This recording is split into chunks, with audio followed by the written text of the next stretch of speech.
Hello everyone. Welcome to Mr. Midnight True Crime Stories. I am here to help you today. I know you use this video to fall asleep. So before that, like the video and subscribe to the channel. Also, where are you from and what time are you watching? Now get comfortable and relax. There are places we go when we cannot care for ourselves anymore. Places with long hallways that smell of antiseptic and something else underneath it, something older and more permanent. The floors are buffed to a shine that reflects the fluorescent lights in long streaks, and the walls are painted colors that someone once decided would be calming. Pale green, soft blue, the kind of colors that fade into the background of memory. These places hum at night. The ventilation systems breathe in cycles. Monitors beep in rooms where people sleep or try to sleep or lie awake watching the ceiling tiles, counting the small holes in the acoustic panels, wondering if morning will feel different than this moment does. Nurses move through these hallways with practiced quiet, their shoes making soft sounds against the polished floors. They carry clipboards and small cups of pills, and they speak in voices that have been trained to be gentle, to not startle, to convey competence without urgency. In these places, we surrender. We surrender our clothing for gowns that tie in the back. We surrender our schedules to the rhythm of shift changes and meal carts and medication rounds. We surrender our privacy to the necessities of care, to the people who must check our vital signs and help us to the bathroom and record every detail of our bodies in charts that we will never read. We surrender because we must, because we are told this is where we will be safe, where professionals will watch over us, where help is always nearby. There is a social contract in these places, unspoken but absolute. The contract says that those who work here have chosen a calling, that they are different from the rest of us, that they possess both the skills and the temperament to tend to vulnerability without exploiting it. We believe this because we must believe it. Without this belief, the surrender becomes impossible. Without this belief, every moment in a hospital bed becomes an exercise in terror. Most of the time, this contract holds. Most of the people who put on scrubs and stethoscopes and identification badges do so with genuine intention. They work long hours for inadequate pay. They see things that stay with them, that visit them in their own sleep. They make decisions in seconds that most people never have to make in a lifetime. They hold the hands of strangers and tell them it will be okay. And sometimes it is, and sometimes it is not, but they show up for the next shift anyway. But contracts are made of belief, and belief is a peculiar thing. It creates blind spots. It makes us reluctant to question. It turns the unusual into the acceptable because the alternative is too disturbing to consider. When we see someone in a position of trust, wearing the costume of authority, performing the rituals of care, our minds default to acceptance. Suspicion feels like betrayal. Accusation without absolute proof feels like slander. This is a story about those blind spots. About the space between what we want to believe and what is actually happening. About the protection that uniforms and credentials provide, not to patients, but to the people who have learned to use them as cover. It is not a story with a single villain or a single victim. It is a story about patterns, about systems, about the quiet accumulation of harm that happens when trust is given automatically rather than earned continually. The hallway is quiet now. Second floor, East Wing. A cardiac ward in a hospital that could be in any mid-sized city in America. The lights have been dimmed for the night shift, and most of the patients are asleep or sedated or staring at their phones in the blue glow that makes their faces look spectral. A nurse walks past the nurse's station, and the charge nurse looks up and nods. Everything is routine. Everything is as it should be. The nurse's name is Evan Calder, though that is not his real name. The real name has been said in courtrooms and written in newspaper articles and spoken in whispers by people who worked alongside him. But here, in this telling, he is Evan Calder, and he is 32 years old, and he has been a nurse for 8 years across 4 different facilities. Evan has a face that inspires confidence without being memorable. He is not handsome in a way that draws attention. He is average height, average build, with brown hair that he keeps short and neat. He wears his scrubs well, not sloppy, but not overly careful either. He has a way of standing that suggests competence, shoulders back, but not stiff. Posture that says he has done this before and will do it again. When he speaks, his voice is calm and even. He does not raise it during emergencies. He does not rush. People notice this about him. They mention it in performance reviews and casual conversations. Evan never panics. He came to nursing through a path that many do. His mother had been sick when he was young, in and out of hospitals for years before she died. He had been 14 when it happened, old enough to understand but not old enough to process it in any healthy way. His father worked 2 jobs and was never home. Evan spent a lot of time in waiting rooms and cafeterias, watching the nurses move through their routines, watching the way they touched his mother's arm and adjusted her pillows and spoke to her like she was a person and not just a diagnosis. After she died, Evan drifted through high school with grades that were good enough but not exceptional. He worked at a grocery store and saved money and tried not to think too much about what came next. When someone suggested nursing school, it felt like the answer he had been waiting for. A way to be useful. A way to be close to that feeling he remembered from the waiting rooms. That sense of purposeful motion, of being needed.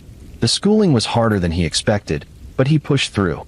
He was good with his hands, good at following protocols, good at keeping his face neutral when things became difficult. The instructors noted that he had an excellent bedside manner, that patients seemed to relax when he was in the room. He graduated in the middle of his class and took a job on a medical surgical floor in a hospital 2 hours from where he grew up. That was where it started, though no one knew it at the time. Not even Evan, perhaps. Or maybe he knew and simply did not name it, did not give language to the thoughts that began to surface during the long hours of the night shift when he was alone with patients who could not speak for themselves, who trusted him implicitly because he wore the uniform and carried the keys to the medication cabinet. The first time was an elderly man with end-stage heart failure. He was DNR, do not resuscitate, which meant that when his heart stopped, no one would try to bring him back. He had been in pain for days, the kind of pain that comes in waves and leaves a person gasping and gray-faced. Evan had given him his scheduled morphine, but it was not enough. The man kept pressing the call button, his hands shaking, his breath coming in short bursts. Evan went into the room and closed the door. He stood by the bed and looked at the man, really looked at him. The man's eyes were clouded with cataracts and pain. His mouth was open, pulling in air that did not seem to reach his lungs. Evan thought about his mother, about the last weeks in the hospital, about the sounds she had made. He went to the medication cart and drew up another dose of morphine. Not the scheduled dose. An extra dose. Enough to ease the pain. Enough, if he was honest with himself, to maybe do more than ease the pain. He brought it back to the room and administered it through the 4-line. The man's breathing slowed. His face relaxed. Within 20 minutes, he was gone. Evan documented it as expected. Patient found unresponsive, no pulse, no respirations, time of death noted, physician notified. DNR status meant no code was called. The family was called in the morning. They cried and said they were grateful he was no longer suffering. Evan accepted their thanks with a solemn nod and went about his shift. He told himself it had been mercy. The man was dying anyway. The morphine had simply allowed him to go peacefully instead of in agony. Evan was not sure if he had intended to end the man's life or if it had been an accident of dosage, a miscalculation born of compassion. He did not think about it too carefully. Thinking about it too carefully would require him to name what he had done, and naming it would make it real in a way that felt dangerous. But something had shifted. A line had been crossed, and once a line is crossed, it becomes easier to cross again. Not immediately. Weeks passed, then months. Evan worked his shifts and went home to his small apartment and watched television and ate meals alone. He dated occasionally, but never seriously. He did not have close friends. He preferred it that way. People required energy he did not have to spare. The second time was different. It was a woman in her 50s, diabetic, recovering from surgery. She was not dying. She was difficult. She complained constantly. She was rude to the staff, demanding and entitled. She rang the call bell every 10 minutes for things that could wait, for things that did not matter. Evan went into her room one night, and she started yelling at him before he even reached the bed. The 4 pump was beeping. She wanted it fixed now, immediately. Could he not hear it? Was he deaf? Why did they staff this floor with incompetent idiots? Evan fixed the pump. He stood there for a moment, looking at her, feeling something cold and heavy settle in his chest. He thought about how easy it would be. How simple. A little air in the 4-line. A small adjustment to the insulin drip. Something that would look like a complication, a tragic but explainable outcome for someone with her medical history. He did not do it that night, but he thought about it. And thinking about it was its own crossing, its own dissolution of boundaries. Because once you have imagined it in detail, once you have walked through the steps in your mind, the act itself becomes less unthinkable. She was discharged a few days later. Evan felt something like disappointment, though he would not have named it that way. He told himself he was relieved, that he was not the person those thoughts suggested he might be. But the thoughts did not go away. They waited, patient and persistent, for the next difficult patient, the next long night, the next opportunity. Over the following year, 3 more patients died on Evan's shifts. All of them were elderly. All of them had serious medical conditions. All of them were DNR or approaching end of life. The deaths were noted, documented, and filed away. No one questioned them. Why would they? People die in hospitals. It is the nature of the place. And Evan was known to be good with the dying, calm and compassionate, willing to stay with them so they would not be alone at the end. His colleagues began to notice a pattern, but not the pattern that mattered. They noticed that Evan seemed to be present for a lot of deaths. They joked about it sometimes, dark humor of the kind that medical professionals use to cope with the weight of what they witness. They called him the Angel of Death, not knowing how accurate the nickname was. Evan laughed along with them, his face showing nothing but mild amusement. But someone noticed in a different way. Her name was Mara Ives, and she had been a nurse for 15 years, almost twice as long as Evan. She worked the same night shifts, and she had a reputation for being sharp, for catching mistakes before they became disasters, for noticing when something was off even if she could not immediately articulate what it was. Mara started paying attention to Evan without quite knowing why. At first, it was just a vague discomfort, a sense that something did not sit right. She noticed that he volunteered to take the sickest patients, the ones most likely to deteriorate. She noticed that he was always calm during codes, but his calmness had a quality to it that felt wrong. Not like someone managing stress, but like someone who was unsurprised by the outcome. She began to review the charts of patients who had died on their shifts. She did this quietly, during her breaks, not telling anyone what she was looking for because she was not entirely sure herself. The documentation was always perfect. Medications given as ordered. Vital signs recorded. Nothing out of place. But in 3 of the cases, she noticed that Evan had been the last person to see the patient alive. Not unusual in itself. Someone has to be the last. But combined with everything else, it made her uneasy. Mara did not know what to do with this unease. She had no evidence, nothing concrete, just a feeling that she could not shake. She thought about going to the nursing supervisor, but what would she say? That Evan seemed too calm. That patients died on his shifts. It sounded absurd, even in her own head. She would sound paranoid, vindictive even. She liked Evan well enough. He was a good coworker, reliable and professional. To accuse him of something this terrible without proof would destroy his career, possibly her own. So she watched and waited and said nothing. And the watching became its own burden, a secret weight she carried through every shift. She started avoiding Evan when she could, taking different breaks, staying on the opposite end of the unit. She told herself she was being irrational, that she was seeing shadows where none existed. But late at night, when the unit was quiet and she walked past a room where Evan was tending to a patient, she felt her stomach tighten with a dread she could not name. Months passed like this. The tension in Mara's chest became chronic, something she lived with, like a bad back or a persistent headache. She started having trouble sleeping. She would lie awake replaying conversations, reviewing charts in her mind, looking for the thing that would either confirm her suspicions or put them to rest. She found neither. Then something changed. The hospital administration announced that Evan was being transferred to another facility. It was described as a lateral move, an opportunity for professional growth. There was a small goodbye party in the break room, cake and cards and well wishes. Evan smiled and thanked everyone, and said he was looking forward to the new challenge. Mara watched him accept the congratulations, and she felt a cold understanding settle over her. This was not a promotion. This was a quiet removal. Someone else had noticed.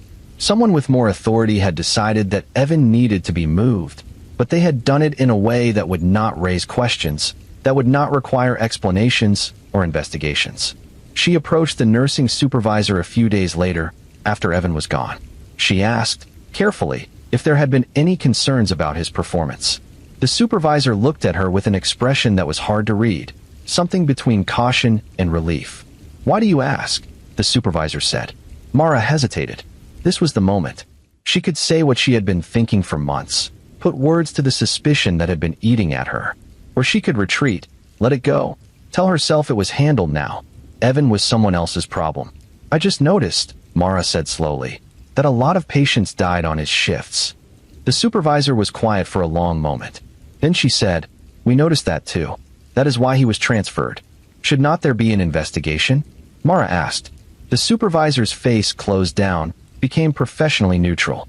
There was a review. Nothing conclusive was found. The decision was made to transfer him rather than pursue allegations that could not be substantiated. It protects everyone involved. Protects everyone? Mara repeated. What about his patients at the new facility? The supervisor stood up, signaling the end of the conversation. Mr. Calder's new employer was made aware of our concerns. What they do with that information is their decision. We did what we could within the constraints of the law and hospital policy. Mara left the office feeling sick. She understood now what had happened. The hospital had suspected but had not been willing to take the risk of a formal accusation. Easier to move him quietly, to protect their reputation, to let him become someone else's liability. And now he was at another hospital, with another set of vulnerable patients, and the pattern would likely continue because no one had been willing to stop it definitively. She thought about going to the police, about making a formal report. But what would she report? That she had a bad feeling? That patients died in a hospital? The supervisor had said there was a review and nothing was found. Mara had no evidence that would stand up to scrutiny. She had suspicions, observations, instinct. None of that would be enough. So she did nothing. And the doing nothing felt like complicity, like she had betrayed every patient who had died under Evan's care. She carried that with her through every shift, a weight that never lightened, a knowledge that she had seen something and had not been brave enough or certain enough to act on it. Evan Calder settled into his new position without incident. He was welcomed by his new colleagues, who found him to be professional and capable. Within weeks, he was taking on the most challenging patients, volunteering for the shifts no one else wanted. His supervisors praised his work ethic. His patients, the ones who survived, spoke well of him. And late at night, in the quiet hours when the hospital dimmed its lights and most people slept, Evan moved through the hallways with practiced ease, carrying his clipboard and his small cups of medication, his face calm and unremarkable, his presence so ordinary that no one thought to question it. The contract held. The belief persisted. The uniform and the badge and the institutional setting created a shield that was almost impenetrable. Because to question Evan was to question the entire system, to suggest that the mechanisms designed to protect patients had failed so fundamentally that a predator could operate openly among them. That possibility was too disturbing for most people to entertain seriously. So the hallways stayed quiet, and the monitors kept beeping, and people continued to surrender themselves to the care of strangers, trusting that someone was watching over them, trusting that the promise of safety was something more than a promise. Most nights it was, but not every night. And the nights when it was not, when harm wore scrubs and carried a badge and moved with the confidence of someone who had never been stopped, those nights left marks that no one could see, but everyone, somehow, felt. The second hospital where Evan worked was larger than the first, a regional medical center that served 5 counties and employed over 2,000 people. It had a trauma center and a cardiac unit and specialized wings for oncology and neurology. The building itself was newer, with better lighting and wider hallways, but the essential nature of the place was the same. People came here when they were broken, and they trusted the institution to put them back together. Evan was assigned to the cardiac unit, working the overnight shift from 11 at night until 7 in the morning. These were the hours when the hospital transformed, when the bustle of daytime faded into something quieter and more intimate. Families went home. Visitors left.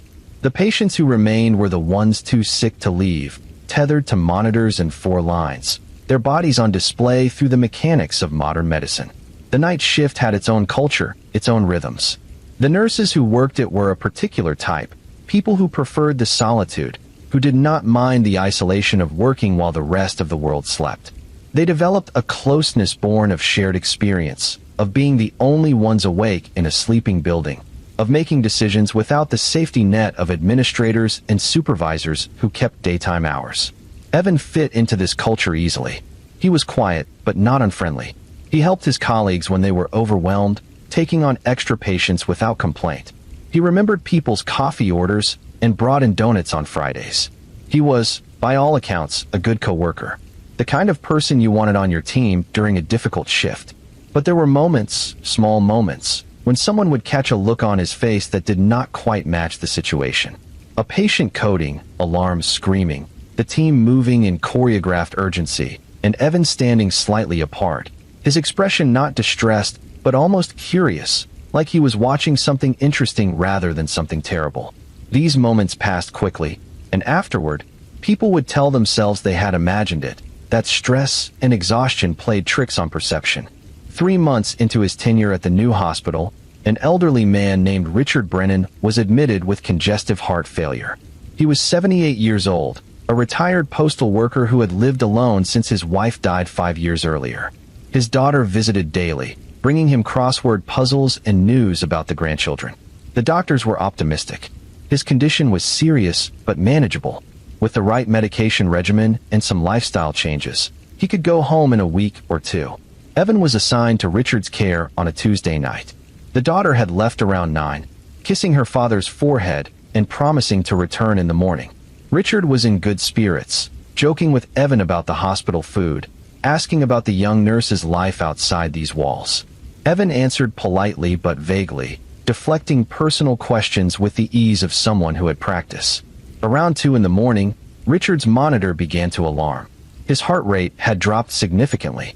Evan responded immediately, checking the patient, reviewing the readings. Richard was still conscious but confused, asking what was happening, why he felt so strange.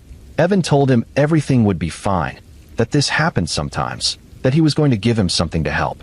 He administered medication through the 4-line. The medication was not what was needed for Richard's symptoms. It was something else, something that would compound the problem rather than solve it. Within 15 minutes, Richard's heart stopped.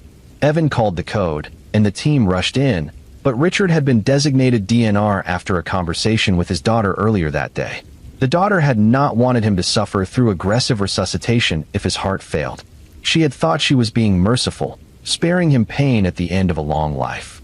She arrived at the hospital at 3 in the morning, called by a supervisor who explained that her father had passed peacefully, that the staff had been with him, that he had not been alone. She cried in the small family room while Evan stood nearby, his face appropriately solemn, his voice gentle as he answered her questions about the final moments. "Did he say anything?" she asked. "Was he scared?" "He was not scared," Evan told her. "He just seemed tired. He closed his eyes, and then he was gone." This was not entirely true, but it was the kind of lie that feels like kindness, the kind that families want to hear. The daughter thanked him through her tears, grateful that her father had not suffered, that someone had been there to ease his passing. Evan accepted her gratitude with a quiet nod and then went back to his rounds. The death was reviewed as part of standard hospital protocol. The chart was examined by the Quality Assurance Committee. Everything was in order. The medication administered was documented. The timing was noted. Richard Brennan had been a sick man whose heart had simply given out. Tragic, but not unexpected. The case was closed without further inquiry. Evan continued his work. He took on more patients, more night shifts, building a reputation as someone reliable and unflappable. His supervisors valued him. His colleagues trusted him. And late at night, when he was alone with the unconscious and the dying, he had the freedom to make decisions that no one would question because no one imagined they needed to. But people did notice, even if they did not understand what they were noticing. A respiratory therapist named Grace mentioned to a colleague that she seemed to see Evan a lot during codes, more than seemed statistically normal. The colleague shrugged it off. Night shift, cardiac unit, people coded. That was the reality of the work. Grace let it drop, but the thought stayed with her, a small seed of unease. A nursing assistant named Terrence noticed that certain patients seemed to deteriorate faster when Evan was their nurse. He mentioned it during a smoke break, half joking, saying maybe Evan was bad luck.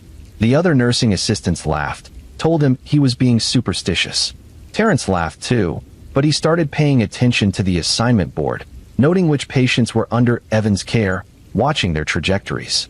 These observations remained isolated, individual concerns that never coalesced into a larger pattern because the people noticing did not compare notes. They did not sit down together and say, "Have you noticed this too?" They kept their unease to themselves, each person assuming they were the only one feeling it, that to voice it would make them sound paranoid or foolish. This is how institutions protect predators, not through active conspiracy, but through passive fragmentation. Everyone sees a piece of the truth, but no one sees the whole picture. And without the whole picture, each piece seems explainable, dismissible, not worth the risk of speaking up. 6 months into his time at the second hospital, Evan was working a particularly quiet night. Only 4 of the 12 beds on the unit were occupied, and 3 of those patients were stable, sleeping peacefully under the watch of monitors that reported steady heartbeats and normal oxygen levels.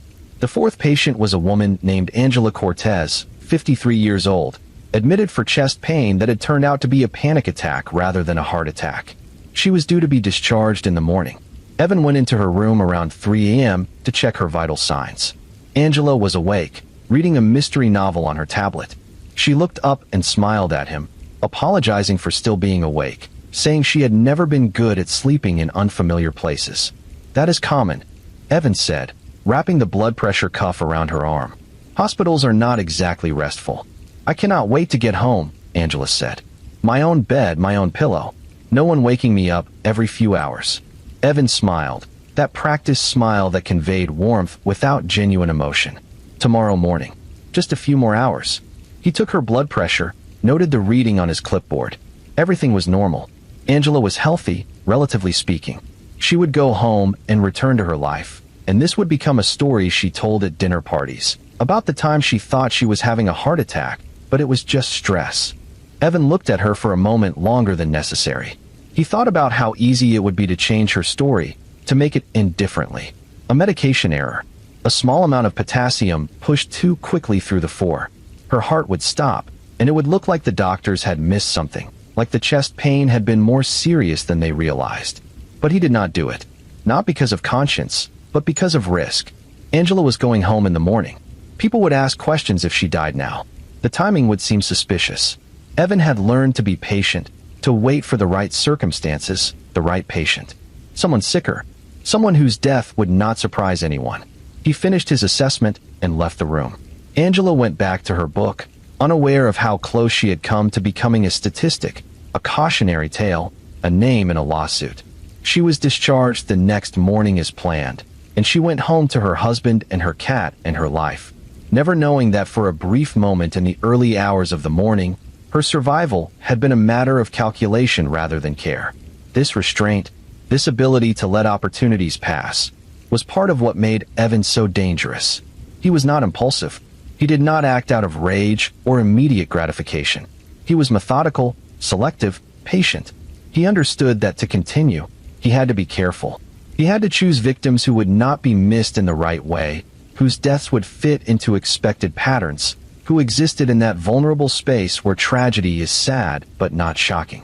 The elderly, the chronically ill, the ones who had already been written off by their own bodies, whose families had already begun the work of letting go. These were Evan's targets, though he would not have used that word. He thought of himself as someone who eased suffering, who made difficult transitions less painful. He had constructed a narrative around his actions that allowed him to sleep at night, that let him look at himself in the mirror without flinching. But narratives are fragile things. They require constant maintenance, constant reinforcement. And sometimes, reality intrudes in ways that cannot be explained away. It happened on a Thursday night in late autumn. Evan was caring for a man named Harold Chun, 82 years old, admitted with pneumonia. Harold was responsive to treatment, his oxygen levels improving, his fever coming down. The doctors expected him to recover fully, to return to the assisted living facility where he had been living since his stroke 3 years earlier. Evan went into Harold's room at 11:30, shortly after the start of his shift. Harold was asleep, his breathing steady and unlabored.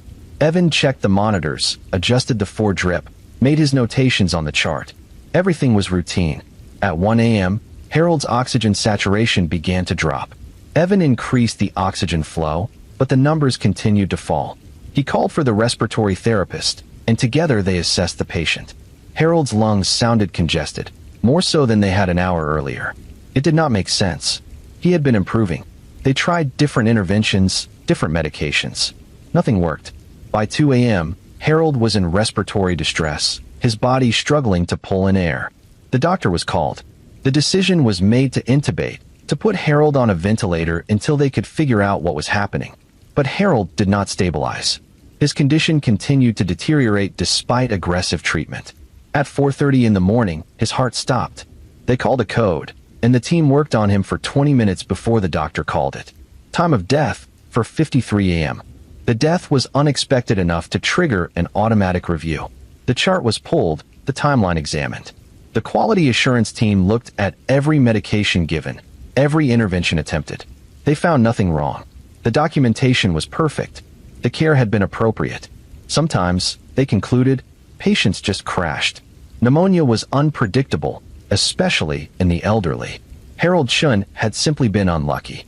But one person on the review team, a physician named Dr. Sarah Lindholm, was not satisfied with that explanation. She had been a doctor for 20 years, and she had seen a lot of patients die from pneumonia. Harold's trajectory did not fit the usual pattern. He had been improving, clearly and measurably improving, and then suddenly he was not. The shift was too abrupt, too complete. She requested the full medical record, not just the notes from that night, but from the entire admission. She read through every entry, looking for something that would explain the sudden decline. She found nothing conclusive, but she did notice that the nurse caring for Harold that night had been Evan Calder. The name meant nothing to her at first. She looked him up in the hospital directory, saw his employee photo, his credentials, his work history. He had come from another hospital about 9 months ago. She wondered, idly, why he had transferred. People usually did not leave jobs after only a year unless there was a reason. On impulse, she called a colleague who worked at Evan's previous hospital. It was a casual call, framed as a reference check, asking about a nurse who had recently joined their staff. The colleague was quiet for a moment, then said carefully that Evan had been a competent nurse, but that there had been some concerns about patient outcomes on his shifts. Nothing proven, the colleague emphasized. Just enough to make the administration uncomfortable. Dr. Lindholm thanked her and hung up. She sat at her desk for a long time, thinking. 2 hospitals, similar concerns, nothing concrete. But the pattern was there, faint but persistent, like a watermark that only became visible when held up to the light. She went to the chief medical officer and shared her concerns. He listened with a neutral expression, asking questions, taking notes. When she finished, he thanked her for bringing it to his attention and said he would look into it. Weeks passed. Dr. Lindholm heard nothing. She asked the CMO about it once, and he said the matter was being handled through appropriate channels. She did not know what that meant, but she understood it was not an invitation to push further. What she did not know was that the hospital administration was having quiet conversations with their legal team, with their risk management department, with their insurance carriers. The conversations were about liability, about exposure, about the cost of accusations versus the cost of silence. No one used the word serial killer. No one said murder. They talked about patterns and probabilities and the difficulty of proving intent in a medical setting. The decision was made, as it had been made at the first hospital, to transfer Evan rather than confront him. It was the path of least resistance, the choice that protected the institution while avoiding the messiness of investigation and potential scandal. Evan was called into a meeting and told that budget constraints were forcing them to reduce staff on the night shift. He was offered a generous severance package and strong letters of recommendation in exchange for his resignation. Evan accepted without argument. He understood what was happening, even if it was not being said directly. He had been here before. He knew how this worked. The hospital wanted him gone, but did not want to create a paper trail that might expose them to liability. So they paid him to leave quietly, and in return, they would not say anything that might damage his future employment prospects. It was a transaction, clean and efficient. Everyone got what they wanted. The hospital eliminated a problem without admitting there had been a problem. Evan got money and recommendations and the freedom to find another job. The only people who did not get anything were the patients who had died and the families who would never know the truth about how their loved ones had been taken from them. Dr. Lindholm learned of Evan's departure through the staff newsletter, a brief announcement thanking him for his service and wishing him well in his future endeavors. She felt a mix of relief and frustration. Relief that he was gone, that he would not be caring for patients in her hospital anymore. frustration that the system had, once again, chosen the easy path over the right one. She thought about going to the police, about making a formal report of her suspicions. But she had no evidence that would meet the threshold for criminal investigation. She had concerns, observations, a feeling that something was wrong. That was not enough. The police would need bodies, autopsy reports showing cause of death that could not be explained by natural disease. And those reports did not exist because no one had thought to look, because the deaths had been filed under expected complications of serious illness.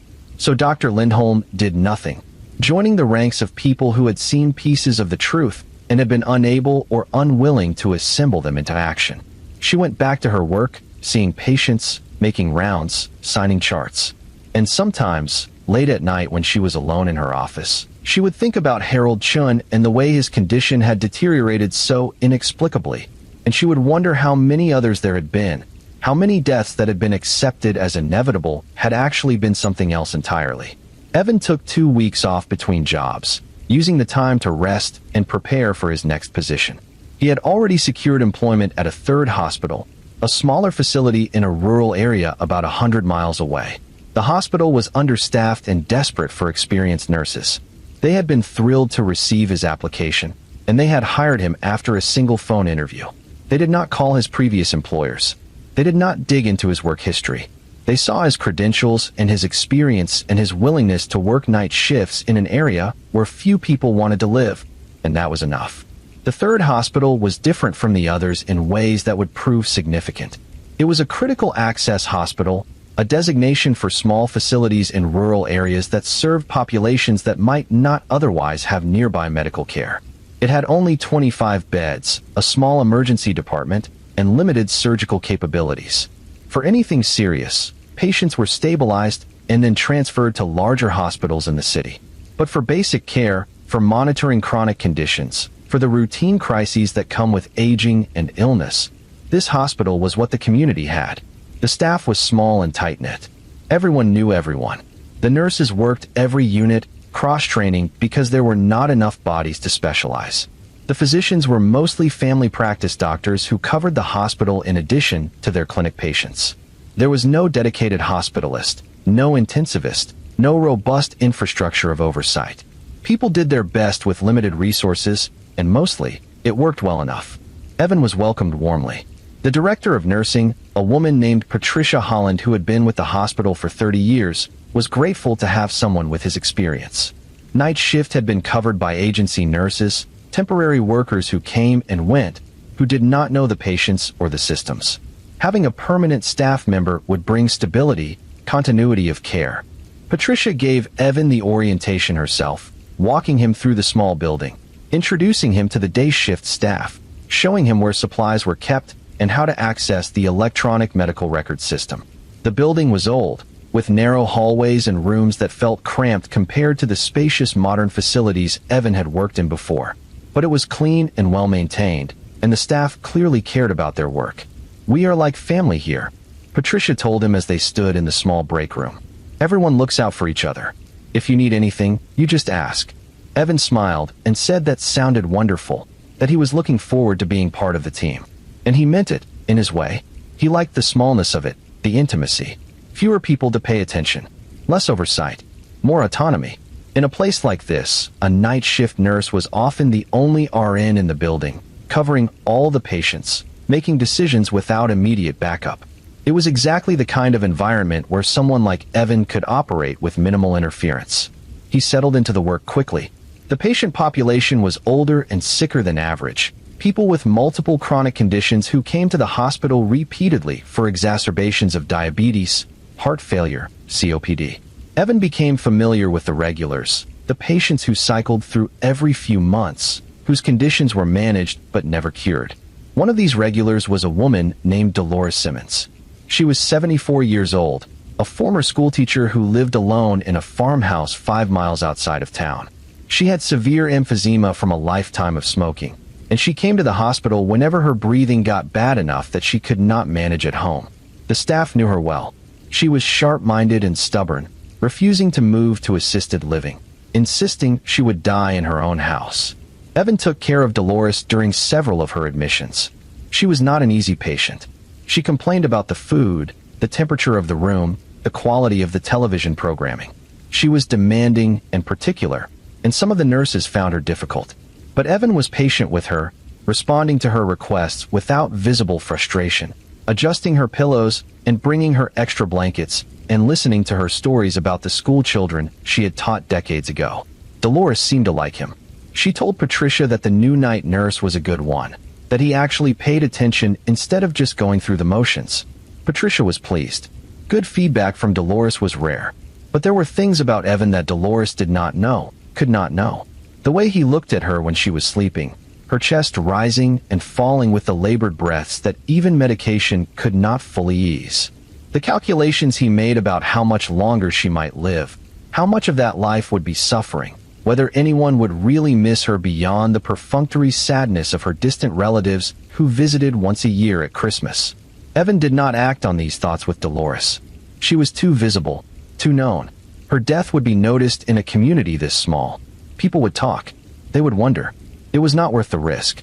So he provided her with competent care, and she went home each time, breathing her difficult breaths, living her diminished life, unaware that she had been weighed and measured and found to be too dangerous to kill. Others were not so fortunate.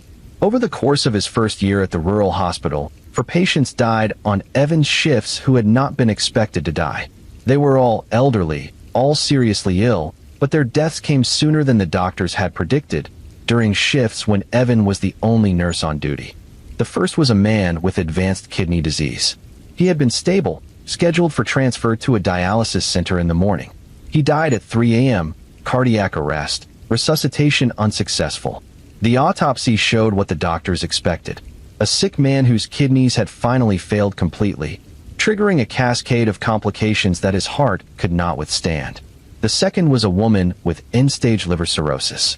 She had been admitted for fluid management, uncomfortable but not critical. She became unresponsive during the night shift, and despite interventions, she did not recover. Her death was attributed to hepatic encephalopathy, a known complication of her disease. The third was a man with metastatic lung cancer. He had been admitted for pain management, his family not ready to transition to hospice but acknowledging that the end was near. He died peacefully in his sleep, or so it appeared. No one questioned it. He had been dying anyway. The fourth was a woman with congestive heart failure who had been improving, whose doctor had talked about discharge planning. She crashed suddenly, and the code was unsuccessful. The death was unexpected but explainable. Heart failure was unpredictable. Sometimes people rallied and then declined. It happened. Each death was reviewed individually, and each was found to be within the bounds of normal, if tragic, outcomes. The hospital was small enough that there was no formal quality assurance committee, just Patricia reviewing charts and occasionally consulting with the medical director. Patricia noticed that Evan seemed to be present for a lot of deaths, but night shift often was. Patients were more vulnerable at night, when they were alone, when their bodies were tired from fighting illness all day. She mentioned it to the medical director, Dr. Raymond Howell, during one of their monthly meetings. "I have noticed Evan's patients seem to have more negative outcomes than average," she said carefully. "I'm not sure if it is just bad luck or if there is something we should be looking at." Dr. Howell reviewed the cases with her. He saw what she saw, a pattern that could be concerning or could be coincidental. "I do not see any obvious errors in his care," he said finally. "The documentation is thorough. He follows protocols. These are all very sick patients." "I know," Patricia said. "It just feels like a lot." "Keep an eye on it," Dr. Howell said. "If you see anything specific that concerns you, let me know. But based on what I am seeing here, I do not think we have grounds for formal action." Patricia nodded. She trusted Dr. Howell's judgment. He had been practicing medicine for 40 years. If he did not see a problem, maybe there was not one. Maybe she was just being paranoid, seeing patterns where none existed. But the feeling did not go away. She found herself checking the assignment sheets more carefully, noting when Evan was on duty, reviewing the outcomes of his patients. She did not find anything definitive, but the unease persisted, a low-level anxiety that she carried with her through her days. Other staff members had their own observations. A nursing assistant named Kelly mentioned that Evan always seemed to be in patient rooms right before something bad happened. A respiratory therapist named Tom said that Evan called him for emergencies more than the other nurses did, as if his patients were more unstable. These observations circulated informally, in break room conversations and parking lot discussions, but they never coalesced into formal concerns. Everyone was busy, stressed, dealing with the chronic understaffing and resource limitations that defined rural healthcare. It was easier to shrug off the unease than to pursue it, especially when there was no clear evidence of wrongdoing. Evan, for his part, was careful. He varied his patterns, spacing out the deaths so they did not cluster too obviously. He chose patients who were sick enough that their deaths would not surprise anyone. He documented meticulously, creating paper trails that showed appropriate care and reasonable clinical judgment. He was friendly with his colleagues, helpful and reliable, building social capital that would make people reluctant to believe bad things about him. This was the armor he wore, the shield of normalcy and competence. And it worked, as it had worked at the other hospitals, because people are predisposed to trust the uniform and the credentials, to believe that someone who has passed the background checks and the licensing exams must be safe, must be good. But armor has weak points, and Evan's weak point was his own psychology. He had constructed a narrative that allowed him to justify his actions, but narratives require constant reinforcement. And sometimes, in the quiet hours of the night when he was alone with his thoughts, the justifications felt thin, inadequate. He would think about the faces of the people he had killed, because that was what he had done. He could admit that to himself in those dark moments. And he would feel something that was not quite guilt, but was not quite satisfaction either. It was more like emptiness, a sense that he had expected something from these acts, some feeling of power or control or relief, and that what he had gotten instead was just the same flat numbness he had felt before. The deaths did not fill whatever hollow space existed inside him. They just added to the accumulation of secrets, the weight of things he could never speak about, never share with another person. He had tried once, obliquely, to talk about it. There was a nurse at the second hospital, a woman named Jennifer who had been friendly with him, who had suggested getting coffee after their shifts ended. They had gone a few times, sitting in a 24-hour diner, tired and wired from the strange energy of night work. One morning, after a particularly difficult shift where 2 patients had died, Evan had said, "Do you ever think about it? About what we do?" Jennifer had looked at him, not understanding. "What we do? We decide," Evan said. "Who gets aggressive treatment and who gets comfort care? Who gets resuscitated and who does not? We make those choices, or we help families make them." "I guess," Jennifer said. "But that is part of the job. We are supposed to advocate for patients, make sure they get the care they want." "But what if what they want is not what is best?" Evan asked.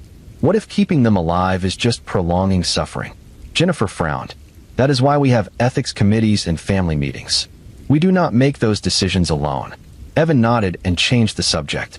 But he had seen the look on her face, the slight pulling back, the wariness. He had said too much, revealed too much of what he was thinking. He did not make that mistake again. He kept his thoughts to himself, locked behind the pleasant, professional demeanor that everyone found so reassuring. At the rural hospital, he had no close relationships with coworkers. He was friendly but distant, helpful but not intimate. He showed up for his shifts, did his work, and went home to the small apartment he rented in town. He had few possessions, no pets, no hobbies that anyone knew about. His life outside the hospital was as blank and unremarkable as he could make it. The isolation suited Evan. He had never been someone who craved connection or community. Even as a child, he had preferred his own company, spending hours alone in his room while his father worked and his mother deteriorated in her sickness. He had learned early that other people were unreliable, that they left or they hurt you or they demanded things you did not have to give. Better to keep distance, to remain self-contained. But isolation also meant that his thoughts circled back on themselves without interruption, without the distraction of genuine human interaction. In the apartment at night, after his shifts, he would lie in bed unable to sleep despite his exhaustion, his mind replaying the deaths he had caused, analyzing them with a clinical detachment that would have horrified anyone who could see inside his head. He thought about which methods had worked best, which had been smoothest, least detectable. He thought about the mistakes he had made, the moments when he had been almost caught, almost questioned. He thought about the future, about how long he could continue, about whether there would ever come a point where he stopped by choice rather than by force.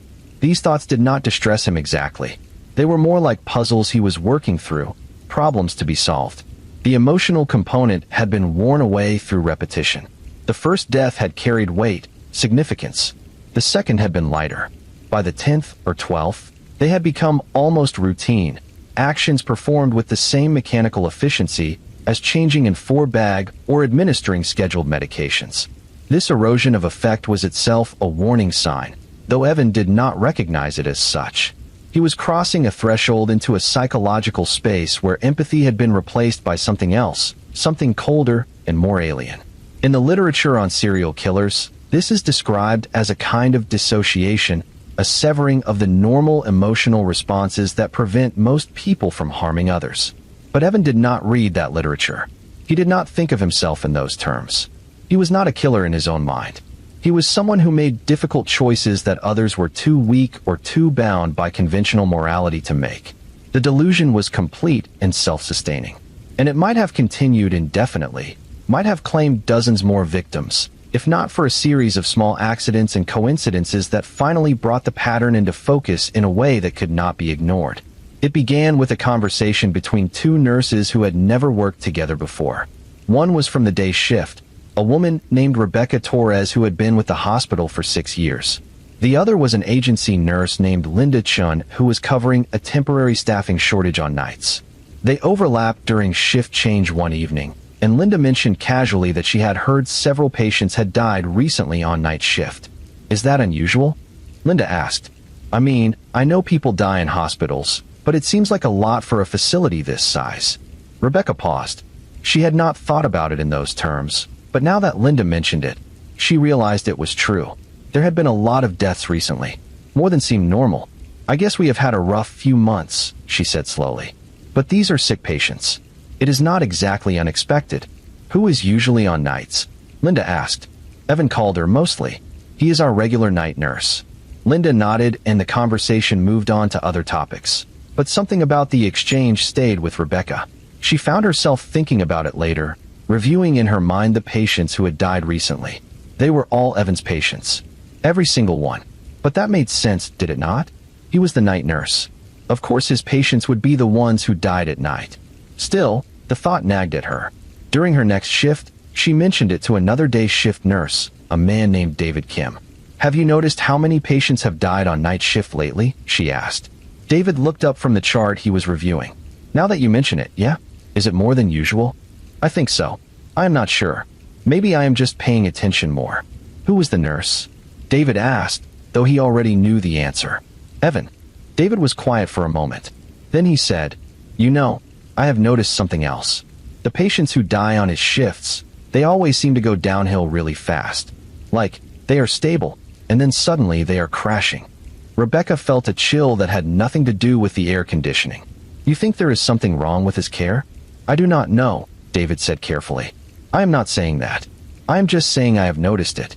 They both fell silent, aware that they were edging toward an accusation that neither wanted to make. To question a colleague's competence was serious.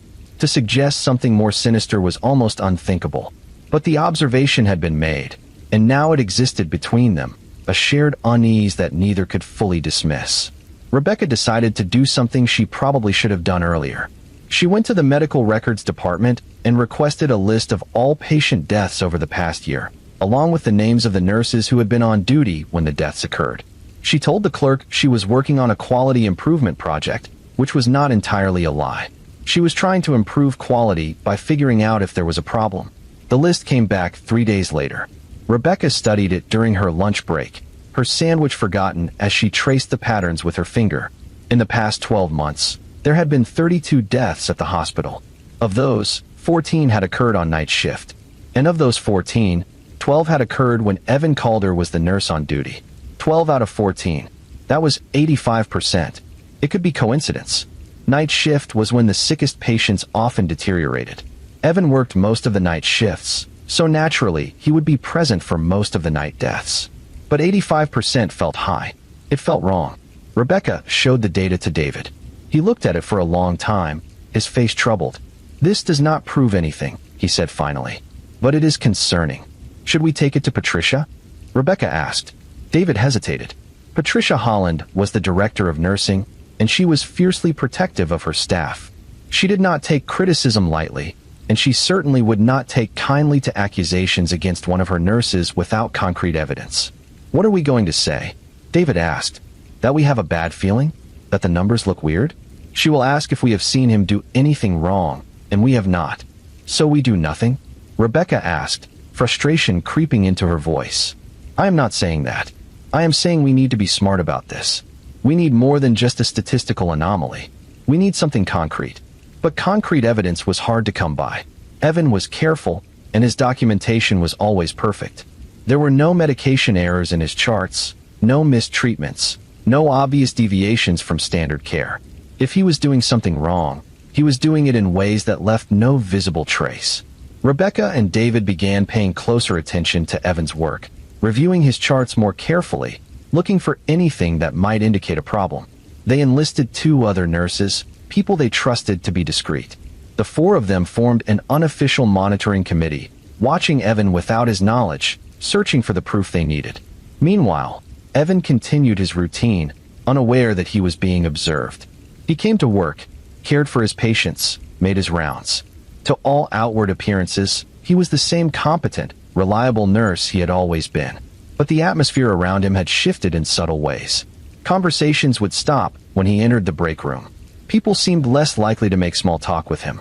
He noticed it, but did not understand it, attributing it to the general stress and fatigue that came with working in an understaffed hospital. Then, on a Tuesday night in March, something happened that would finally bring everything into sharp focus. Evan was caring for a patient named Walter Finch, an 80-year-old man with diabetes and heart disease. Walter had been admitted 3 days earlier for a minor infection that had been responding well to antibiotics. He was stable, alert, joking with the nurses about wanting to get home to his wife of 57 years. Rebecca had been Walter's day shift nurse, and she had documented clearly that he was doing well, that his vital signs were normal, that he was expected to be discharged in the next day or 2. She had even called Walter's wife to tell her the good news, that he would be home soon. At 11:30 that night, Rebecca got a phone call at home. It was Patricia Holland, and her voice was strained. "Rebecca, I am sorry to call you so late. It is about Walter Finch. He passed away tonight." Rebecca felt like the floor had dropped out from under her. "What? That is impossible. He was fine when I left. He was stable." "I know," Patricia said. "Evan called me around 10.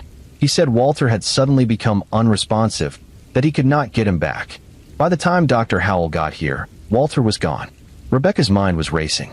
This was not possible. Walter had been fine. Completely fine. What happened?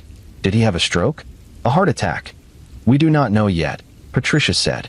"Dr. Howell is attributing it to a cardiac event, but we will have to wait for the autopsy if the family requests one." Rebecca thanked Patricia and hung up. She sat in her dark living room, her heart pounding. This was it. This was the concrete evidence she needed. Walter Finch should not be dead.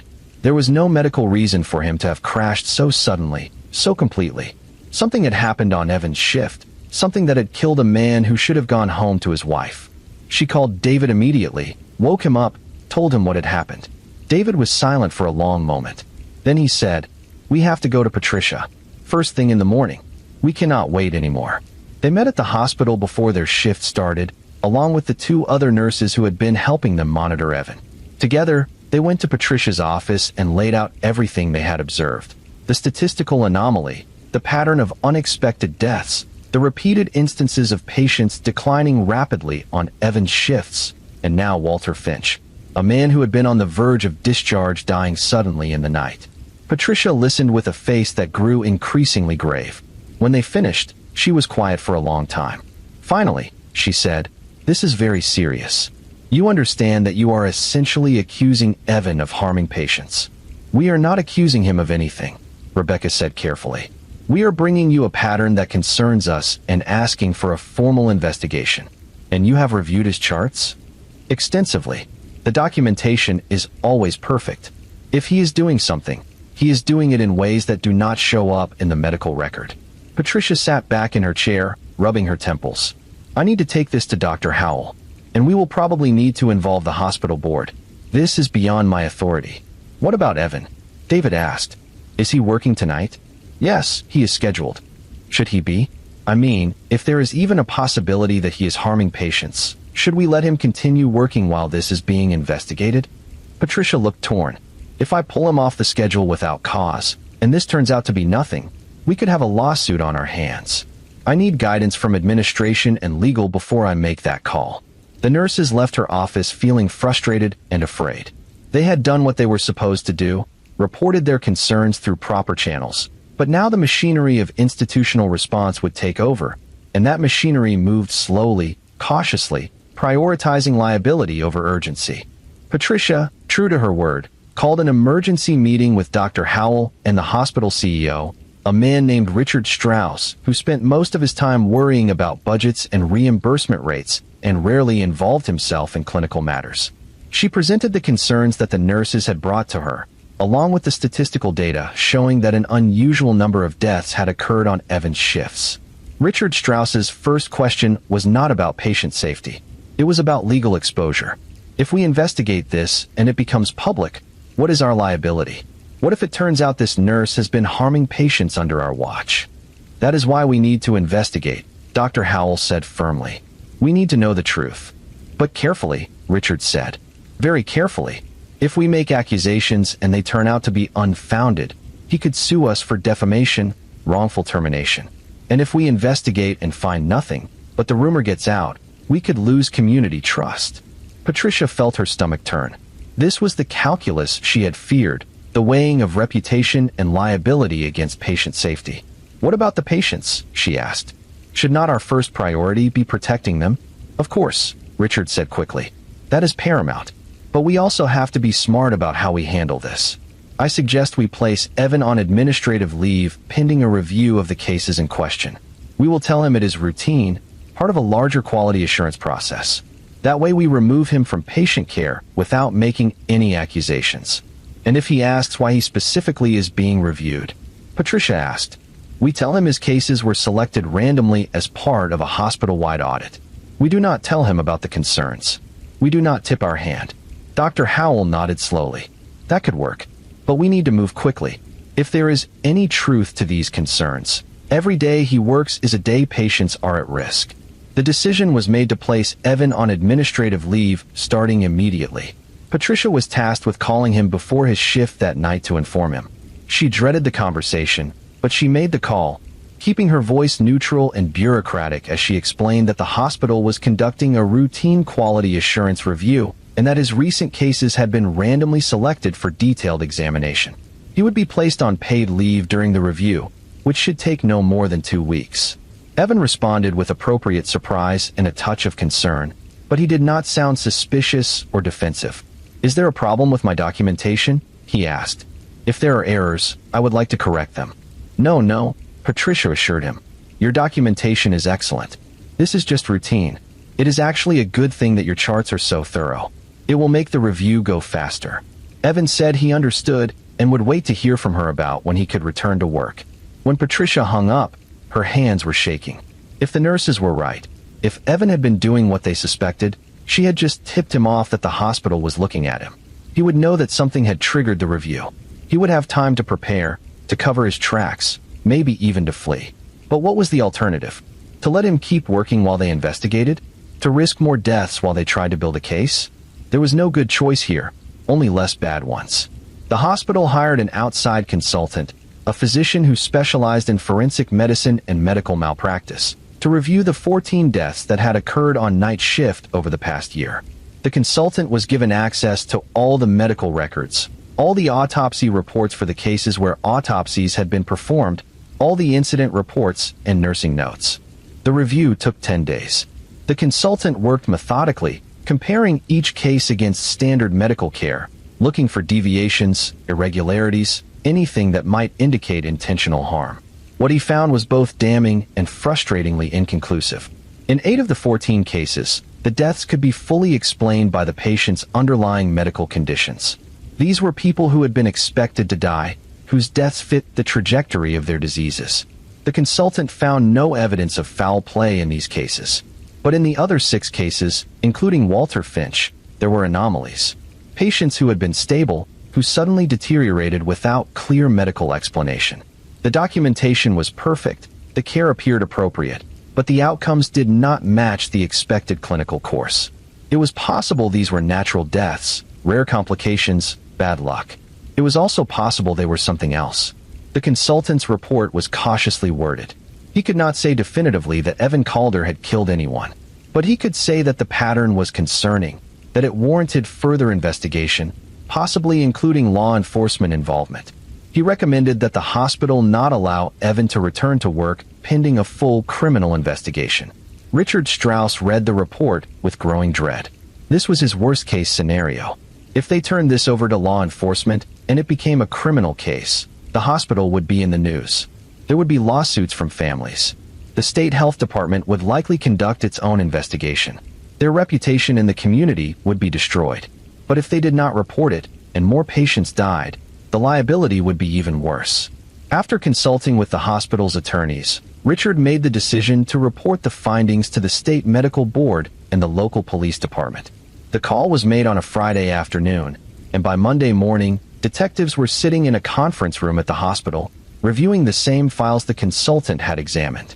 The detectives assigned to the case were experienced investigators, but neither had worked a medical murder case before. This was a small rural county where most crimes were domestic disputes, drug offenses, and occasional theft. The idea that a nurse might be systematically killing patients was outside their usual scope, and they approached it with a mix of skepticism and unease.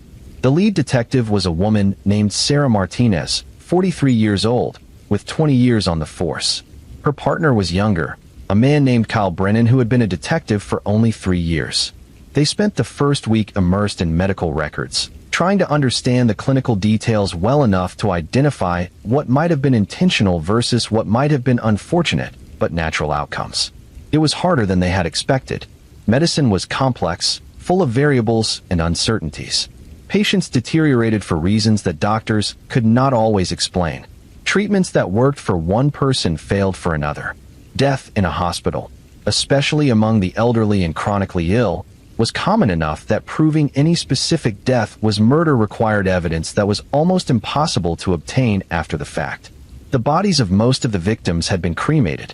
Autopsies had been performed on only 3 of the 14, and those autopsies had found what the doctors expected to find: sick people dying of their illnesses. Toxicology screens had been basic, looking for common drugs and poisons, but not for the subtle pharmacological interventions a nurse would have access to. Detective Martinez met with the forensic consultant who had reviewed the cases for the hospital. "Help me understand," she said. "If this nurse was killing people, how would he do it?" The consultant considered the question. There are several methods available to someone with medical knowledge and access to medications. Overdoses of sedatives or opioids. Injection of air into 4 lines. Manipulation of critical medications like insulin or potassium. The key is that most of these would be very difficult to detect after the fact, especially if the patient was already seriously ill. "So we are looking for proof of something that is designed to be invisible," Martinez said flatly. "Essentially, yes. Your best chance is to find a pattern so clear that it cannot be explained by coincidence, or to find direct evidence of tampering with medications or equipment, or to get a confession." Martinez did not hold out much hope for a confession. People who were smart enough to commit undetectable murders were usually smart enough not to admit to them. But she had to try. She needed to interview Evan Calder, to see if he would make any admissions or reveal anything through his demeanor or his answers. The interview was scheduled for a Tuesday morning at the police station. Evan arrived on time, dressed in clean casual clothes, his face calm and cooperative. He had not brought a lawyer, which Martinez found interesting. Guilty people usually brought lawyers. But sometimes sociopaths came alone, confident in their ability to manipulate the situation. Martinez and Brennan conducted the interview in a small room with a table and 3 chairs. They started with routine questions, establishing Evan's background, his work history, his training. Evan answered everything easily, his voice steady, his body language relaxed. Then Martinez shifted to the specific deaths. "We are looking into some patient deaths that occurred on your shifts at the hospital," she said, watching his face carefully. "We are trying to understand what happened." "Of course," Evan said. "I will help however I can. Which patients are you asking about?" Martinez named Walter Finch first, the man who had been stable, and then suddenly died. Can you walk me through what happened that night? Evan did, calmly and clearly. He described checking on Walter at the start of his shift, finding him stable, vital signs normal. He described returning to Walter's room around 10 o'clock to administer scheduled medications and finding him unresponsive. He described calling the doctor, attempting to resuscitate, documenting the time of death. His account matched what was in the medical record exactly. Did anything unusual happen that night? Martinez asked. Anything that might explain why Mr. Finch deteriorated so suddenly? Not that I could identify, Evans said. Sometimes patients crash without warning. It is one of the difficult realities of working in healthcare. You do everything right, and they still die. Martinez asked about the other 5 deaths that the consultant had flagged as suspicious. Evans' answers were consistent. He had provided appropriate care. The patients had deteriorated despite his efforts. He had documented everything thoroughly.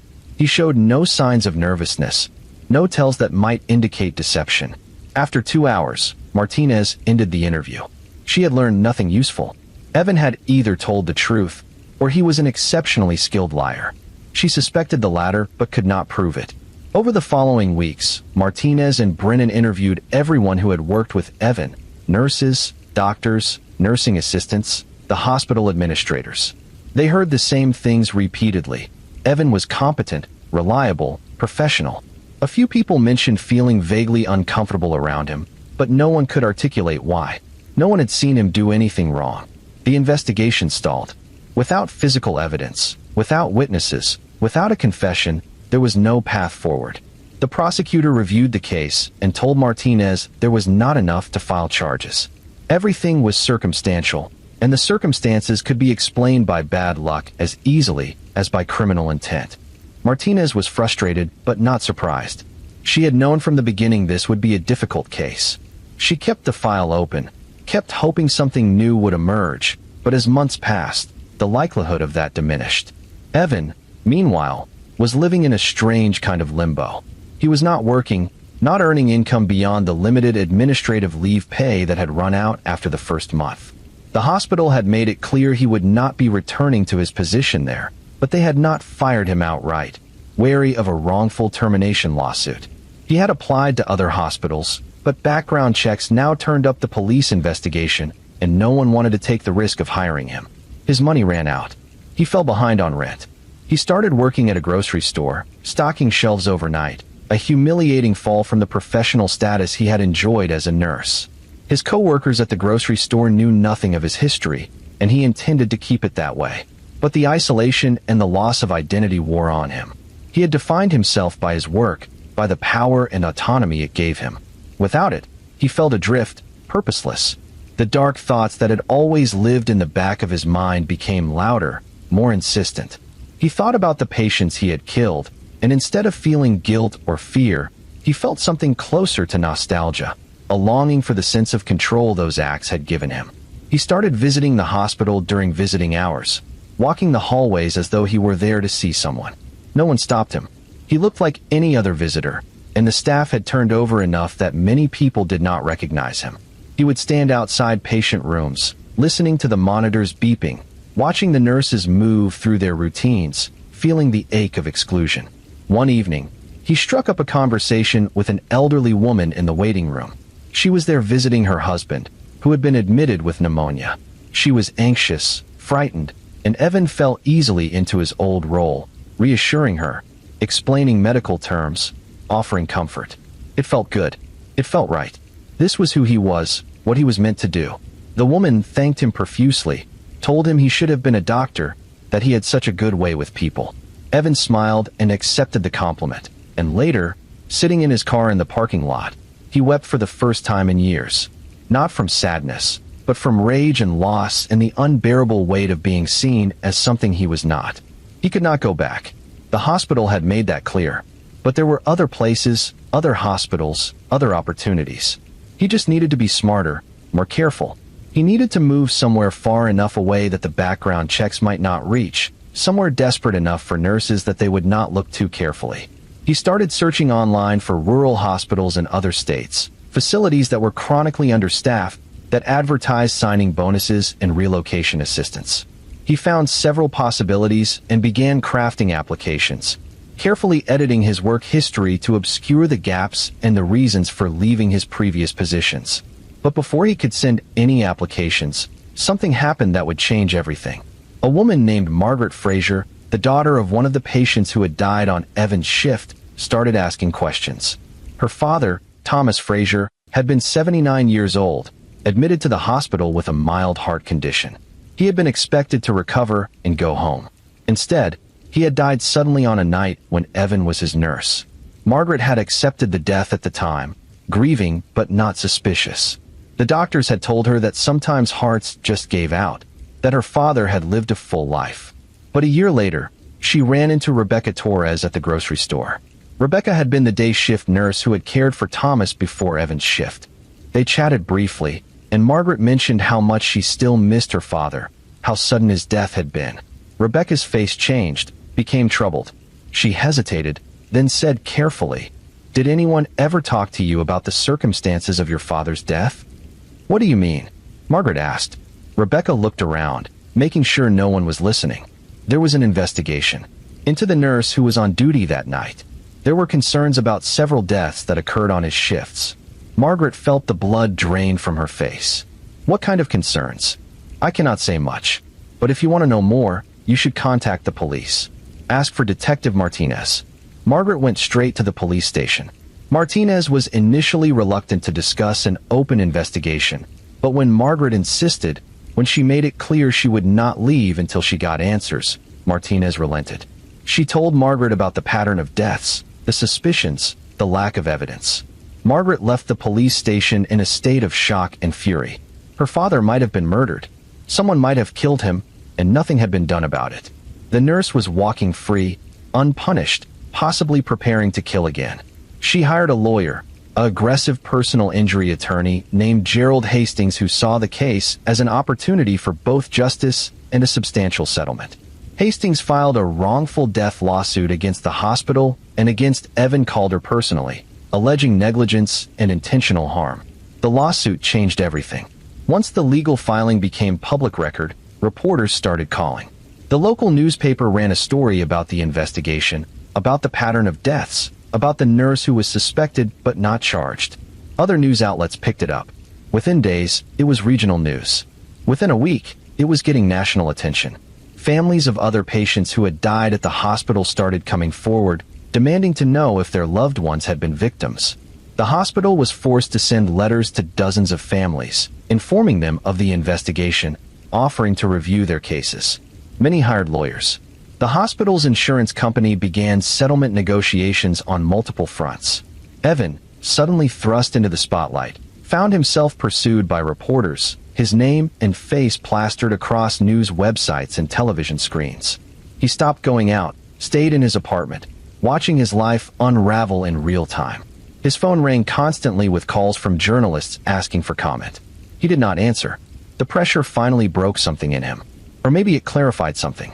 He had been living in denial, telling himself he had done nothing wrong, that he had been providing mercy, that the investigation was a witch hunt. But seeing his face on the news, hearing himself described as a suspected serial killer, forced him to confront what he had actually done. He called a lawyer, not to defend himself, but to negotiate. He wanted immunity from prosecution in exchange for information. He wanted to confess, but only if it would not result in him spending the rest of his life in prison. The lawyer met with the prosecutor, and negotiations began. The prosecutor was initially resistant. Why should someone who had potentially killed multiple people get immunity? But the reality was that without Evan's cooperation, they would never be able to prove what had happened. The families deserved answers, even if those answers came at the cost of justice. A deal was struck. Evan would provide a full confession, detailing every death he had caused, in exchange for a plea agreement that would cap his sentence at 20 years with the possibility of parole. It was not immunity, but it was less than he would face if convicted of multiple murders at trial. The confession took place over 3 days in a small room at the prosecutor's office. Evan, accompanied by his lawyer, walked through each case methodically. He started with the first death at the first hospital, the elderly man with heart failure. He explained how he had given extra morphine, how he had told himself it was mercy, how he had justified it. Then he moved to the second death, the difficult patient who had yelled at him. This one was harder to explain, harder to frame as mercy. He admitted it had been about anger, about wanting her to be quiet, to stop existing as a problem in his world. He described the escalation, the way each death had become easier, more routine. He talked about the thrill of control, the godlike feeling of deciding who lived and who died. He talked about the justifications that had allowed him to continue, that the patients were suffering, that they were going to die anyway, that he was simply accelerating the inevitable. The prosecutors and detectives listened with a mix of horror and fascination. They had pursued criminals before, violent people who had committed terrible acts, but there was usually some recognizable emotion behind it. Rage, greed, passion. Evan's calm recitation of serial murder was different. It was cold, calculated, almost clinical. He spoke about ending lives the way someone might talk about organizing a filing system. When he finished, the prosecutor asked him how many people he had killed in total. Evan thought for a moment, mentally tallying. 17, he said.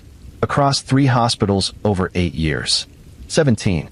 The number hung in the air, heavy and obscene. 17 people whose lives had been stolen by someone they had trusted to care for them.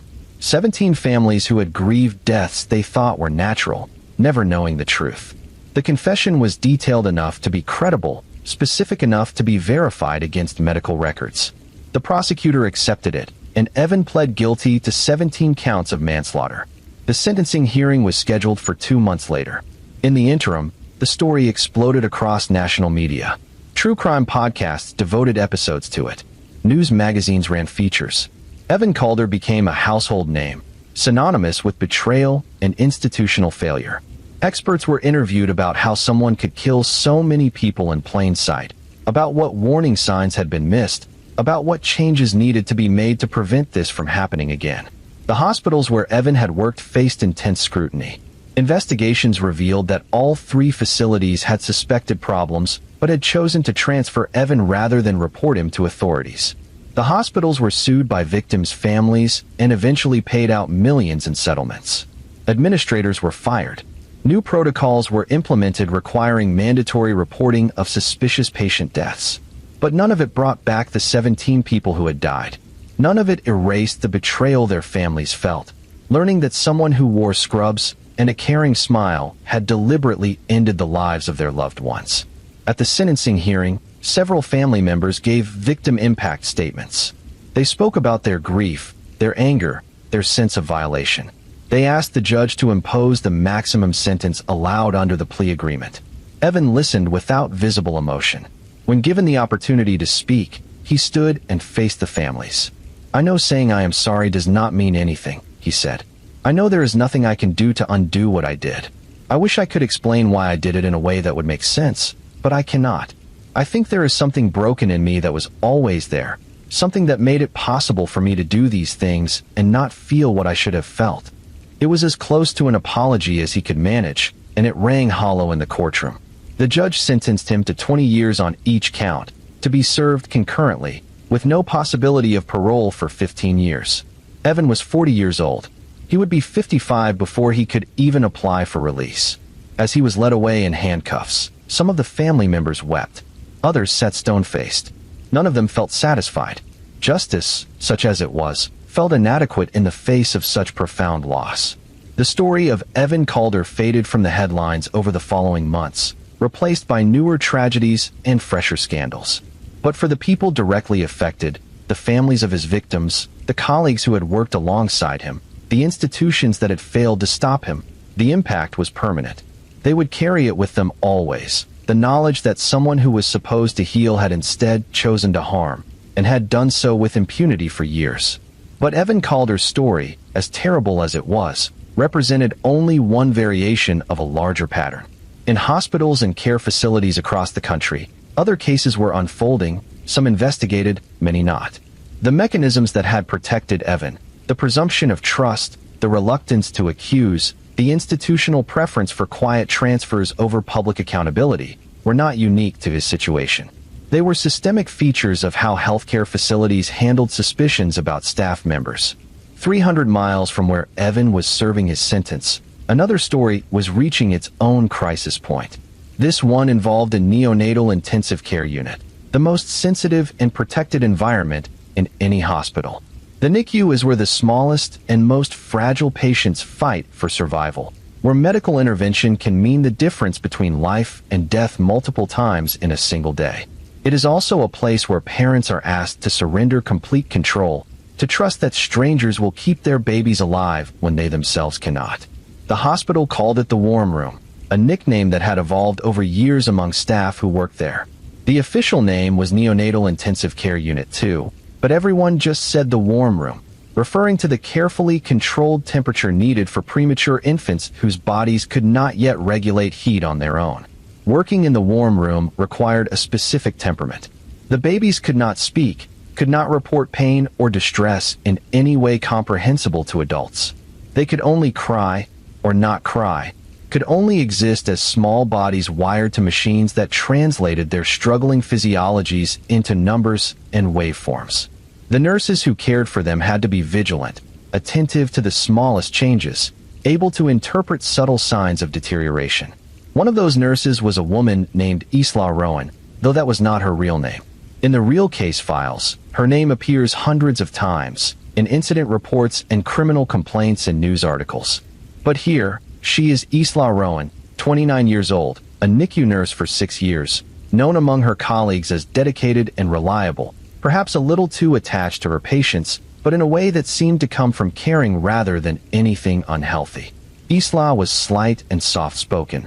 With dark hair she wore in a practical bun and a face that looked younger than her years.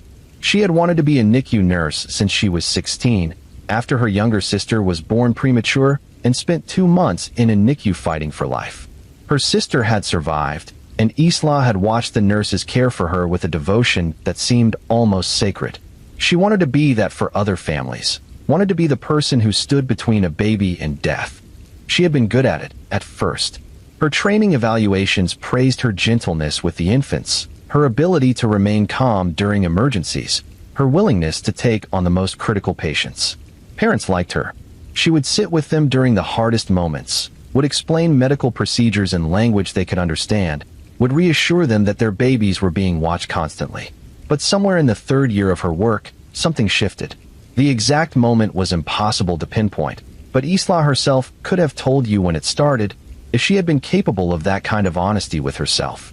It began with a baby boy, born at 24 weeks, so small he could fit in the palm of a hand. His name was Samuel, and his parents were young and terrified, barely able to process what was happening. Samuel struggled from the beginning. His lungs were underdeveloped, his heart had problems, his brain was at risk for bleeding. The doctors gave him a 30% chance of survival, and even if he survived, the likelihood of significant disabilities was high. The parents agonized over whether they were doing the right thing, whether keeping him alive was kindness or cruelty. Isla bonded with Samuel in the way nurses sometimes do with patients they care for overextended periods. She was there for his good days and his bad days, for the small victories and the frequent setbacks. She started thinking of him as hers in a way that was not entirely professional. When she was not working, she found herself worrying about him, wondering if the nurses on other shifts were being careful enough, attentive enough. Samuel died after 8 weeks. His tiny body simply could not sustain the fight anymore. Isla had been there when it happened, had held him as he died, had cried in a way she had not cried for any patient before. The parents thanked her through their own tears, told her they knew she had done everything possible, that they were grateful he had not been alone. After Samuel died, Isla felt hollowed out. She took a few days off, came back to work, tried to resume her normal routine. But something had changed. The other babies in the NICU, the ones who were struggling, started to feel different to her. She looked at them and saw future Samuels, tiny bodies fighting losing battles, parents torturing themselves with impossible decisions. She started thinking thoughts she knew were wrong, but could not seem to stop. Thoughts about suffering, about whether prolonging life was always the right choice, about whether some babies might be better off slipping away peacefully rather than enduring weeks or months of painful interventions with uncertain outcomes. These thoughts stayed abstract for a while, troubling but not actionable. Then came another baby, a girl named Emma, born at 23 weeks with severe complications. The doctors were frank with the parents. Emma's chances were minimal, and if she survived, she would likely have profound disabilities. But the parents wanted everything done, every possible intervention, because they could not face the alternative. Isla was assigned as Emma's primary nurse. She cared for the baby with her usual competence, but inside she was screaming. This was wrong. This baby was suffering. Every procedure caused pain, and for what? So the parents could feel like they had tried everything? So the hospital could bill for expensive interventions? One night, Isla was alone with Emma during a quiet period. The baby was struggling to breathe despite the ventilator, her tiny chest working frantically. Isla watched the monitors, watched the oxygen saturation dip and recover. She thought about how easy it would be to turn down the oxygen flow. Just a little, just enough. The baby would slip away gently, peacefully, without more suffering. She did not do it that night, but she thought about it in detail, walked through the steps in her mind, considered how it would look, whether anyone would notice. The thought became a presence in her head, persistent and seductive. Emma died 3 days later, naturally, her body giving up after one final attempt to breathe. Isla felt something like relief mixed with disappointment. Relief that the baby was no longer suffering. Disappointment that she had not been the one to grant that mercy, that she had let the baby endure 3 more days of pain when she could have ended it sooner. The next baby was different.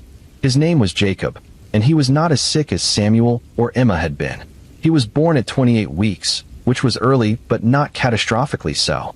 His prognosis was good. He would likely survive, likely go home with minimal complications. But he cried constantly, a thin wailing sound that grated on Isla's nerves during her 12-hour shifts. She tried everything to soothe him, but nothing worked. He just cried and cried. One night, exhausted and irritable, Isla prepared Jacob's feeding. She was supposed to give him a specific amount through his feeding tube, carefully measured, carefully warmed. Instead, she gave him twice the amount, flooding his tiny stomach. Then she injected air into his foreline, just a small amount, not enough to be immediately fatal, but enough to cause problems. Jacob crashed an hour later. Alarms sounded, and the team rushed in. They worked on him for 30 minutes before stabilizing him. The attending physician was baffled by what had happened. Jacob had been doing well. There was no clear reason for the sudden deterioration.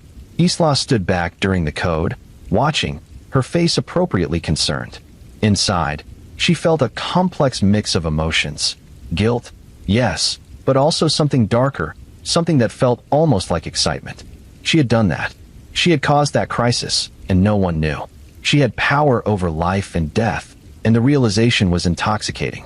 Jacob survived, was eventually discharged, went home with his parents who never knew how close they had come to losing him or why. But Isla knew, and knowing changed her in ways she did not fully understand. Over the following months, there were incidents. Babies who had been stable would suddenly crash, their monitors screaming alarms, their small bodies going into distress for reasons the doctors could not identify. Most of them survived, pulled back from the edge by the quick response of the medical team. But 3 did not. The deaths were reviewed individually, and each was attributed to the inherent fragility of premature infants. NICU babies died. It was tragic, but not unusual. The parents were counseled, the staff was debriefed, and everyone moved on because what else could they do? The alternative, that someone was deliberately harming these babies, was too monstrous to seriously consider. But a respiratory therapist named James Martinez started noticing a pattern. He did not work in the NICU full-time, but he was called there whenever a baby needed respiratory support beyond what the nurses could provide. He realized that he had been called to the warm room for emergencies an unusual number of times over the past 6 months. More than that, many of those emergencies involved babies who had been stable before suddenly collapsing. James mentioned it to one of the neonatologists, Dr. Rachel Kim. She looked at him with a troubled expression and said she had noticed the same thing. "I have been trying to figure out if there is something we are missing diagnostically," she said. "Some pattern in the babies who crashed that would explain it. But I cannot find one. What if it is not diagnostic?" James asked carefully, "What if it is something else?" Dr. Kim understood what he was implying, and her face went pale. "Do you have any reason to think that? Have you seen anything specific?" James hesitated. "No, just a feeling. The timing feels wrong. The way these babies go from stable to critical so fast. It does not feel natural." Dr. Kim did not dismiss his concern, but But she also did not act on it immediately. She needed more than a feeling. She started reviewing the charts of babies who had experienced sudden deteriorations, looking for commonalities. What she found was subtle but present. Isla Rowan had been the nurse on duty for every single incident. This could be coincidental. Isla worked more shifts than most of the other NICU nurses because she frequently picked up overtime. She was often assigned the sickest babies because she was experienced and capable. Of course, she would be present for more emergencies. But the pattern nagged at Dr. Kim. She began watching Isla more carefully during shifts when they overlapped. She did not see anything obviously wrong, but she noticed small things. The way Isla was always very calm during codes, almost detached. The way she sometimes seemed to be in the room moments before a baby crashed, as though she had anticipated it. The way she volunteered to care for the most critical babies, the ones most likely to have bad outcomes. Dr. Kim wrestled with what to do. She had no evidence, just observations and intuition. If she made an accusation and was wrong, she would destroy Isla's career and reputation. The hospital could be sued. Dr. Kim's own judgment would be questioned. But if she did nothing, and babies were being harmed, she would be complicit. She decided to take her concerns to the medical director, Dr. Thomas Wayne, a veteran physician who had been with the hospital for 30 years. She presented her observations carefully, emphasizing that she had no proof, that she could be completely wrong, but that the pattern concerned her enough that she felt obligated to report it. Dr. Wayne listened gravely. Then he asked the question she had been dreading. "What exactly are you suggesting? That this nurse is harming babies intentionally?" "I do not know," Dr. Kim said honestly. "Maybe she is making mistakes. Maybe the stress is getting to her, and she is not being as careful as she should be. Or maybe it is intentional. I cannot rule that out." Dr. Wayne was quiet for a long moment.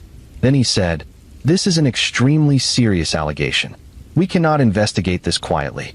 If we start looking into Isla's care and word gets out, the parents of every baby in that NICU will panic.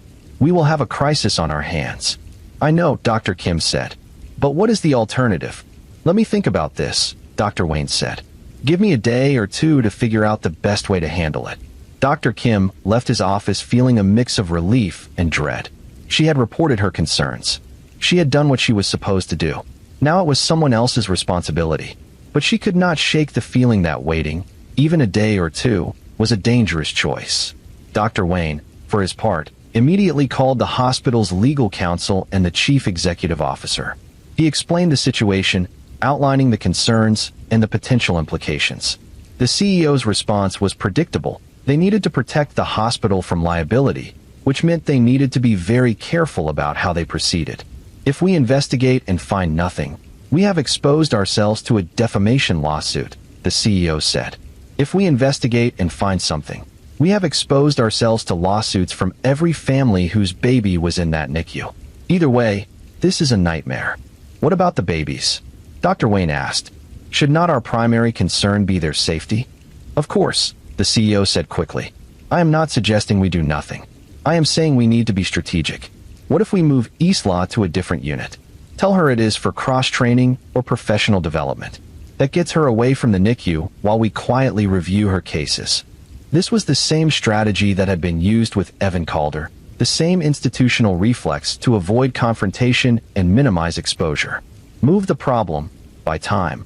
Hope that distance and investigation would provide clarity without scandal.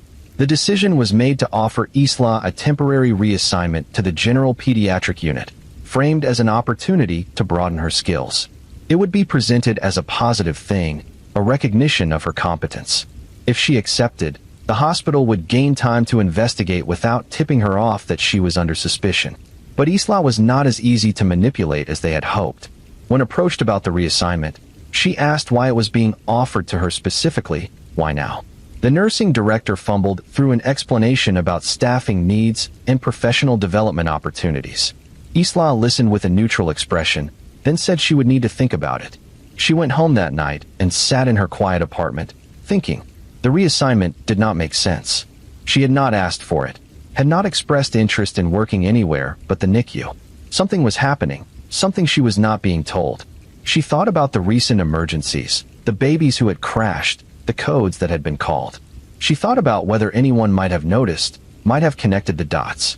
Fear settled over her, cold and heavy. She had been so careful, but maybe not careful enough.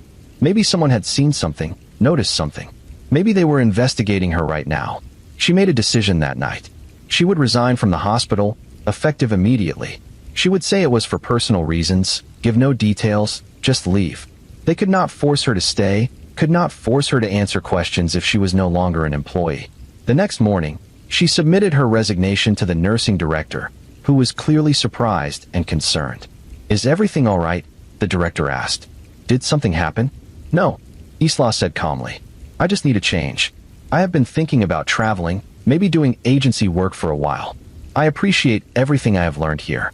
The nursing director tried to convince her to stay, or at least to give more notice, but Isla was firm. She worked her final 2 weeks, during which she was not assigned to the NICU, and then she was gone. Her departure created a problem for the hospital administration. They could not investigate someone who was no longer an employee. They had no authority to compel her cooperation, no leverage to use. They could report their suspicions to law enforcement, but without evidence, police would be unlikely to pursue the case aggressively. Dr. Kim was furious when she learned that Isla had been allowed to resign without any confrontation or investigation. She just gets to walk away? Dr. Kim asked Dr. Wang. "We let a suspected child abuser resign with a clean record? We have no proof she did anything wrong," Dr. Wayne said wearily. "What were we supposed to do? Accuse her publicly without evidence? We were supposed to protect those babies," Dr. Kim said. "And we failed." The hospital did eventually report their concerns to the state medical board and to law enforcement, but by then Isla had left the state. She had taken a position at another hospital in another state, using the reference letters the hospital had provided as part of her resignation package. Those letters described her as a skilled and dedicated NICU nurse. They made no mention of concerns about patient safety. And so the pattern continued, the same pattern that had allowed Evan Calder to move from hospital to hospital. Institutions protecting themselves by quietly removing problems rather than publicly addressing them, thereby passing those problems on to the next unsuspecting employer. Isla worked at the new hospital for 8 months before there were incidents similar to those at her previous facility. Babies crashing unexpectedly, emergencies that could not be fully explained. This time, the hospital's response was different. They had recently implemented new protocols specifically designed to detect suspicious patterns in patient outcomes. An automated system flagged the cluster of emergencies in the NICU, and an investigation was launched within weeks rather than months. Security footage was reviewed. It showed Isla entering patient rooms during the times when babies later crashed. It showed her spending time alone with infants who then experienced sudden deteriorations. The footage was not conclusive. She had legitimate reasons to be in those rooms, but combined with the pattern of outcomes, it was enough to trigger a police investigation. Isla was arrested 4 months later, after detectives built a case that included witness testimony, medical record analysis, and eventually a confession. She admitted to harming babies at both hospitals, claiming she had been trying to end their suffering, that she had believed she was being merciful. The confession was chilling in its calmness, in the way she described acts of attempted murder as though they were medical decisions rather than crimes. She was charged with multiple counts of attempted murder and 3 counts of manslaughter for the babies who had died. At trial, experts testified about the specific ways she had harmed the infants: overdoses of medication, air injected into 4 lines, deliberate disconnection of monitoring equipment. The jury convicted her on all counts, and she was sentenced to life in prison without the possibility of parole. The families of her victims were devastated, not just by the crimes, but by the revelation that the hospital had known, or at least suspected, and had let her resign and move on to another facility. Lawsuits were filed. Settlements were reached. Policies were changed. But none of it brought back the babies who had died or erased the trauma of the ones who had survived her attacks. The cases of Evan Calder and Isla Rowan shared certain elements: the abuse of trust, the institutional reluctance to confront, the pattern of quiet transfers rather than public accountability. But they also represented something specific about medical settings, about the particular vulnerabilities created when people must surrender control to professionals they have no choice but to trust. There were other cases, quieter ones, that never reached the level of public attention that Evan and Isla's did. These were the cases where suspicion remained just suspicion, where patterns were noticed but never proven, where healthcare workers left under ambiguous circumstances and the truth stayed buried in sealed personnel files and confidential settlements. One such case involved a woman named Nora Kells, though as with the others, that was not her real name. Nora worked in long-term care facilities, nursing homes where the residents were elderly and often cognitively impaired, where death was expected and rarely investigated beyond the cursory review required by state regulations. Nora had not started her career intending to harm anyone. She had become a nurse in her 30s after a difficult divorce left her needing to support herself and her teenage daughter. The work was hard but stable, and she was good at it initially. She genuinely cared about the elderly residents, saw them as people with histories and dignity rather than just bodies to be managed. But Nora's personal life was a mess of her own making, though she would not have framed it that way. She drank too much, spent money she did not have, cycled through relationships that always ended badly. The stress of her chaotic personal life began to bleed into her work. She started taking shortcuts, becoming irritable with demanding residents, dreading her shifts rather than finding meaning in them. She also started stealing medication. It began with Ambien, sleeping pills she told herself she needed to manage her insomnia. Then it escalated to pain medications, opioids she would take to numb the constant anxiety she felt about her mounting debts and failing relationships. She was good at hiding it, good at manipulating the medication documentation so the thefts went unnoticed. But stealing pills sometimes meant leaving residents in pain because Nora had taken their scheduled doses for herself. She told herself it did not matter much. These people were old, dying anyway. What difference did it make if they hurt a little more? The rationalization was thin, barely covering the guilt she felt, but she clung to it because the alternative was to confront what she was becoming. The first death that Nora caused was not intentional, at least not consciously. A resident named Dorothy Marsh, 91 years old, with advanced dementia, began choking during dinner. Nora was nearby, heard the commotion, but did not respond immediately. She was high on pain pills she had stolen earlier, and her reaction time was slow, her judgment impaired. By the time she reached Dorothy, the woman had been without oxygen for several minutes. Nora went through the motions of trying to clear the airway, but half-heartedly, almost mechanically. Dorothy died before the ambulance arrived. The death was ruled accidental, a choking incident, a known risk for dementia patients. No one questioned Nora's response time or her actions during the crisis. But Nora knew. She knew she had been too slow, too impaired, too indifferent. She had let Dorothy die, not out of malice, but out of a kind of numb detachment that was in some ways worse than malice. She expected to feel guilty, to be haunted by it. Instead, she felt a strange relief. Dorothy had been a difficult resident, combative and loud. With her gone, Nora's job was slightly easier. The thought was ugly, but Nora did not flinch from it. She was past the point of maintaining illusions about her own goodness. The second death was more deliberate. A resident named Harold Simmons, 83, with a broken hip and increasing dementia, became aggressive during his care. He hit Nora when she tried to change his bedding, a weak blow from a frail old man that barely hurt, but it triggered something in her. All the frustration and resentment she felt about her life, about this job, about everything, focused on Harold in that moment.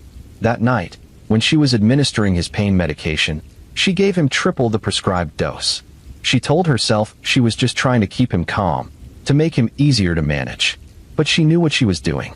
She knew that much medication could suppress his breathing, could kill him. And when he was found unresponsive in the morning, when the death was attributed to complications from his hip fracture, Nora felt nothing but a dark satisfaction. Over the next 2 years, Nora killed 6 more residents. She used overdoses of medication, sometimes opioids, sometimes sedatives. She chose residents who were difficult or demanding, who made her job harder, who she resented. She told herself they were old, dying anyway, that she was sparing them prolonged suffering. But the truth, which she admitted to herself in rare moments of painful clarity, was that she killed them because it made her feel powerful, because it was a way to exert control over a life that felt completely out of control. The facility where Nora worked had high turnover amongst staff, minimal oversight, and a culture of just getting through the day rather than providing quality care. Deaths were common and rarely scrutinized. The few times someone mentioned that a lot of residents seemed to be dying on Nora's shifts, the comment was dismissed as observation bias or bad luck. But eventually, someone noticed in a way that could not be dismissed. A new director of nursing was hired, a woman named Sandra Mills who came from a hospital background and was shocked by the lack of protocols and accountability in the long-term care setting. She started reviewing death records systematically, and she saw the pattern immediately: an unusually high number of deaths on Nora's shifts, all attributed to medical complications, but clustering in a way that seemed unlikely to be coincidental. Sandra confronted Nora directly, not in an accusatory way, but in a concerned, professional manner. "I have noticed a pattern," she said, "and I need to understand if there is something about the patients you are being assigned, or something about your shifts, that might explain why so many deaths are occurring when you are on duty." Nora felt her stomach drop. She had been caught, or close to caught. She could deny everything, could feign ignorance or offense, but what would be the point? She was tired. Tired of the lies, tired of the fear, tired of being the person she had become. Instead of denying, Nora asked a question. "What happens if I tell you the truth?" Sandra's expression shifted from professional concern to something harder to read. "The truth about what?" "About what I have been doing." They sat in Sandra's office for 3 hours while Nora confessed. She did not try to minimize or excuse what she had done. She described each death, the medications she had used, the reasons she had chosen those particular residents. She cried, not out of guilt, but out of exhaustion and relief at finally being able to stop pretending. Sandra listened with growing horror. When Nora finished, Sandra said, "You need to tell this to the police. I am going to call them right now." But Nora shook her head. "I am not going to the police. I told you because you asked, because I am tired of carrying it alone. But I am not confessing to law enforcement. You can report me if you want, but I am not going to make it easy for them." Sandra did report it, immediately. Police were called, and Nora was arrested that same day. But she refused to repeat her confession to investigators, refused to answer any questions without a lawyer. Her attorney advised her to remain silent, to make the state prove its case. The prosecutor faced a difficult situation. They had Nora's confession to Sandra, but that was hearsay, likely inadmissible in court. They had the pattern of deaths, but each death had been certified by a physician as due to natural causes or medical complications. Exhuming bodies for toxicology tests was expensive and might not yield useful results given how much time had passed. They offered Nora a plea deal. Plead guilty to 7 counts of manslaughter, serve 12 years, possibility of parole after 8. The alternative was to take the case to trial on murder charges, which would be difficult to prove, but would result in a life sentence if successful. Nora took the plea. She was sentenced to 12 years in state prison, which seemed grossly inadequate to the families of her victims, to the public, to anyone who understood the magnitude of what she had done. But it was what the system could deliver given the limitations of the evidence and the realities of prosecution. The case received local media coverage, but did not become a national story the way Evans and Eastlaws had. The victims were elderly nursing home residents, a population that society tends to view as less tragic when they die, as having lived full lives already. The outrage was muted, the demands for accountability less fierce. But for the families, the pain was no less real. They had trusted the nursing home to care for their loved ones, had believed their parents and grandparents were safe, were being looked after. To learn that a nurse had deliberately killed them, had ended their lives out of convenience and anger and a twisted sense of power, was a betrayal that would never fully heal. The nursing home where Nora worked was sued and eventually closed, unable to survive the combination of legal costs and reputational damage. The residents were transferred to other facilities, many of them distressed and confused by the move, by the disruption of the routines they had come to depend on. Sandra Mills, the director of nursing who had uncovered Nora's crimes, left the long-term care field entirely. She could not reconcile herself to working in a system that seemed designed to make abuse easy and accountability difficult.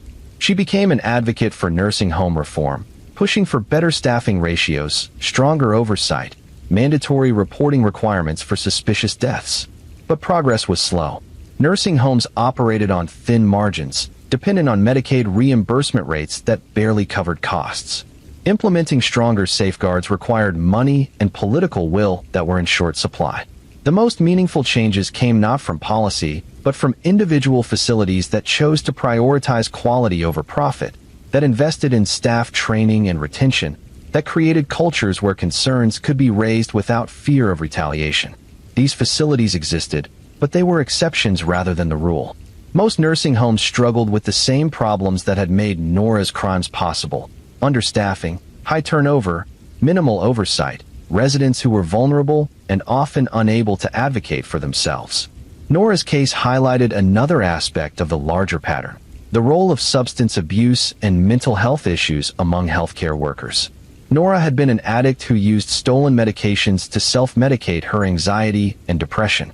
Her employers had never noticed, or if they had noticed, they had chosen not to act.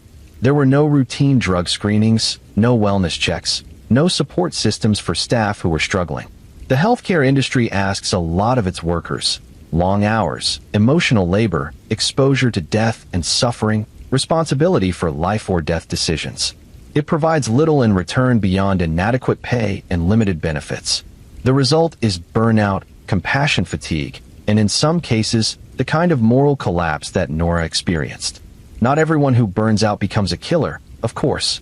Most healthcare workers who struggle with stress or addiction or mental health issues harm only themselves, not their patients. But the system's failure to support its workers creates conditions where some percentage will fail catastrophically, and patients will pay the price. Nora's confession to Sandra Mills had included something that stayed with Sandra long after the case was closed. Nora had said, "I did not wake up one day and decide to become a monster. It happened gradually, one small compromise at a time. I took pills that were not mine. Then I gave pills to patients when I should not have. Then I gave too many pills. Each step felt like a small thing, justifiable in the moment. By the time I realized what I had become, I did not know how to stop." This description of gradual moral erosion was eerily similar to what Evan Calder had described in his confession: a series of small transgressions that normalized larger ones, a slow desensitization to harm, a narrative that justified the unjustifiable until it all seemed almost reasonable. It raised uncomfortable questions about the nature of evil, about whether these people were fundamentally different from the rest of us, or whether they had simply traveled further down a path that anyone could potentially walk. Most people prefer to think of killers as monsters, fundamentally other, because that is comforting. It means we could never be like them, could never do what they did. But the evidence suggests otherwise. Research on ordinary people who commit extraordinary atrocities, war crimes, genocides, abuse of prisoners, shows that under the right conditions, with the right combination of authority, opportunity, and rationalization, many people are capable of terrible things. Not everyone, but more than we would like to believe. Healthcare settings create those conditions. They provide authority in the form of professional credentials and institutional backing. They provide opportunity through access to vulnerable people and lethal means. They provide rationalization through the language of mercy and quality of life and the greater good. Most healthcare workers resist these temptations. They maintain their ethical boundaries despite the stresses and opportunities. But some do not. And the systems designed to catch those who do not are inadequate, hampered by the same factors that made the crimes possible in the first place: the presumption of trust, the reluctance to believe the worst, the institutional incentive to avoid scandal. Nora served 8 years before being paroled. She was released into a halfway house in a city where no one knew her history, required to report regularly to a parole officer, barred from working in healthcare or any position involving vulnerable populations. She got a job stocking shelves at a retail store, the same kind of work Evan had done after being forced out of nursing. She lived quietly, kept to herself, attended mandated therapy sessions where she talked about her crimes with a detachment that troubled her therapist. She seemed to understand intellectually that what she had done was wrong, but the emotional connection to that understanding was missing. She was sorry in an abstract way, sorry that she had destroyed her own life and hurt other people, but not sorry in the deep, visceral way that might indicate genuine remorse. Her therapist noted in his records that Nora presented as someone who had been fundamentally altered by her experiences, who had lost some essential part of her humanity and did not seem interested in reclaiming it. She went through the motions of rehabilitation because that was what was required for her to remain free, but there was no real transformation, no redemption arc. This was perhaps the most disturbing aspect of these cases. The ordinariness of the perpetrators, the absence of dramatic transformation or awakening. They were not monsters who became human again through suffering and reflection. They were humans who had done monstrous things and who remained, afterward, much as they had been before, just older and more cautious. The families of Nora's victims tried to find meaning in what had happened, tried to extract some lesson or purpose from their grief. Some became advocates for nursing home reform. Others withdrew, unable to engage with the systems that had failed their loved ones. A few tried to forgive, not because they thought Nora deserved it, but because carrying hatred felt like too heavy a burden. But forgiveness was complicated by the fact that Nora had never asked for it, had never expressed the kind of remorse that might make forgiveness feel meaningful. She had confessed, had accepted her punishment, but she had not offered the families anything that might help them heal. Her confession had been for herself, an unburdening, not an apology. This absence of meaningful remorse was another common thread across these cases. Evan, Isla, Nora, all had confessed eventually, but none had done so in a way that prioritized the needs of their victims or their victims' families. Their confessions were transactional, strategic, or self-serving. They provided information but not accountability, facts but not healing. The families were left to construct their own narratives, their own meanings, from the fragments they had been given. Some found solace in religion, believing their loved ones were at peace, beyond suffering. Others found it in anger, in activism, in trying to prevent future tragedies. Still others found nothing,